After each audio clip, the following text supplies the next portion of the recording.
ஆண்டவரும் இரட்சகருமாகிய இயேசு கிறிஸ்துவின் இனிய நாமத்தில் உங்களை யாவருக்கும் அன்பின் வாழ்த்துக்களை தெரிவித்துக் கொள்கிறேன். அருமையான தேவப்பிள்ளையிலே, புதிய நாள், புதிய நம்பிக்கை தின தியானத்தின் மூலமாய் இந்த நாளில் கூட உங்களை சந்திப்பதில் நான் மிகுந்த மகிழ்ச்சி அடைகிறேன். அல்லேலூயா.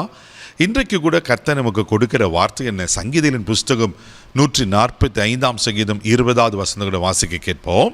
கர்த்தர் தம்மில் அன்பு கூறுகிற யாவரையும் காப்பாற்றி துன்மார்க்கர் யாவரையும் அழிப்பார். எவ்வளவு அழகாக தாவீது சொல்றாரு, தம்மில் அன்பு கூறுகிற யாவரையும் அவர் காப்பாற்றி.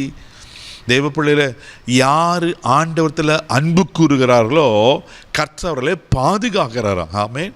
இன்னைக்கு நீங்கள நான் நிர்மூலமாக இருப்பது, அழிந்து போகாமல் இருப்பது, நாம் பாதுகாப்பாக இருப்பது ஆண்டவர் சுத்த கிருபை தானே. தேவ பிள்ளையில இன்னைக்கு ஆண்டவர்களை ஒவ்வொரு நிமிடமும் நிமிடமும் நம்மளை பாதுகாக்கிற தேவனாக இருக்கிறார். இன்னைக்கு உலகத்தில் நடக்கிற காரியங்களை பார்க்கும்போது இன்னைக்கு எந்த ஜீவனுக்கும் கேரண்டியே இல்லை. சாதாரணமாக நடந்து போகிறாங்க, திடீர்னு பார்த்தா மயக்கச்சிக்கல் வந்து அவர் தான் ஆன் தி ஸ்பாட் மறித்து போகிறாங்க.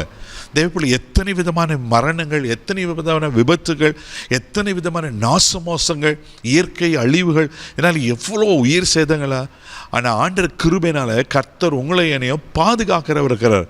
ஆனால் ஒரு வார்த்தை சொல்லப்பட்டிருக்கு, கர்த்தர் தம்மில் அன்பு கூறுகிற யாவரையும்.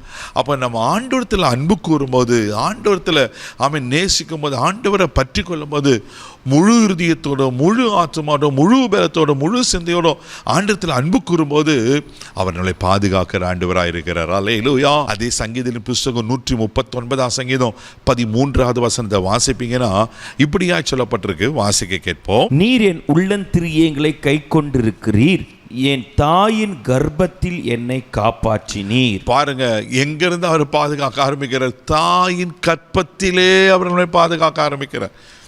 ஆமென். அந்த கரு உருவாக்குனது அவர் தானே. அந்த கருவை 10 மாதங்கள் அளவும் அழகாய் வளர்த்து ஒரு சேதம் இல்லாமல் தாயும் பிள்ளையா வேறு பிரித்து இந்த உலகத்துக்கு கொண்டு வந்து இத்தனை ஆண்டுகள் நம்மளை பாதுகாக்கிறார் அல்லவா. இங்க ரொம்ப அழகா வசனம் சொல்லப்பட்டிருக்கு, என் தாயின் கற்பத்தில் என்னை காப்பாற்றினீரா. நீ எத்தனை பேர் ஆபாஷனில் குழந்தைங்க மரித்து போகிறாங்க, எத்தனை குழந்தைகளுக்கும் விபத்துகள். ஆண்டவர் கிருபையினால் தாயின் கற்பத்திலே பாதுகாக்கிற கர்த்தர் இனியும் உங்களை பாதுகாக்க, உங்களை காப்பாற்றி நடத்த உண்மையில் இருக்கிறார். அல்லேலூயா. ஏசாயா தீர்க்கதரிசன புஸ்தகம் 27ஆம் அதிகாரம் 3வது வசனம் கூட வாசிக்கும் போது தீர்க்கதரிசி விடியாய் சொல்லுகிறார். வாசிக்க கேட்போம்.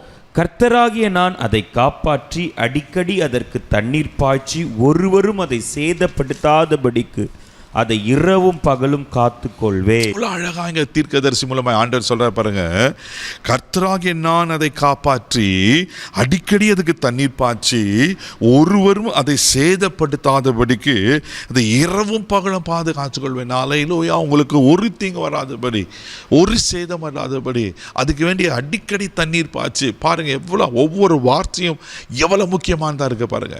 ஆண்டவளை பாதுகாக்கிற கர்த்தர், அவர் பாதுகாப்பில் இருக்கிறோம். கண்மணியின் வெடிப்பில் வச்சு அவர் கரத்தால் நம்மளை மூடி பாதுகாக்கிற அல்லவா.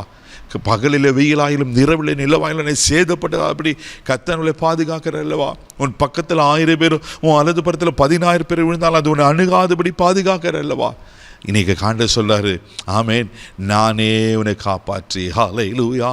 பயப்படாதீங்க. உங்களுக்கு எத்தனை தீமைகள் வந்தாலும், யார் உங்களுக்கு எதிராக இருந்தாலும், சூழ்நிலைகள் எதிராக இருந்தாலும் ஆண்டவர் உங்களை பாதுகாக்க உண்மையில் இருக்கிற.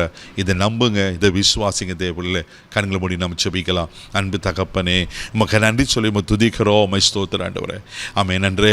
கர்த்தரிடத்தில் அன்பு கூறுவதை அவர் காப்பாற்றுகிறார் என்று வேதத்தில் வாசிக்கிறோமே. ஆண்டவரே, நீர் எங்களை பாதுகாக்கிற கர்த்தர். அப்பா, ஒரு தீங்கு, ஒரு சேதம் வராதபடி ஆண்டவரே உமக்கு ஸ்தோத்திரம். ஆமென். நன்றே. தாயின் கற்பத்திலிருந்து எங்களை பாதுகாத்த கர்த்தர் இன்னைக்கு வரலாம் பாதுகாக்கிறீங்கப்பா. இனியும் நீங்கள் பாதுகாப்பீங்க. அதுக்காக ஸ்தோத்திரிக்கிறோம். உங்கள் கிருபையில் கருத்தில் ஒப்பு கொடுக்குறோம். ஒரு சொத்துரை எங்களை தொட முடியாது. ஆண்டவரே, யாருக்கு விரோதமாய் பிசாசு போராடி கொண்டிருக்காங்களோ தெய்வீக பாதுகாப்புக்கு ஒப்பு கொடுக்குறேன். ஆசீர்வதி இந்த நாள் முழுதும் கரம் பிடித்து நடத்தும். கிருபைக்கு ஒப்பு கொடுக்குறேன். இயேசுவின் மூலம் ஜெபம் கிளம்புதாவே. ஆமென். அவர்களை பாதுகாக்கிறவர். தைரியமாக போங்க. God plus.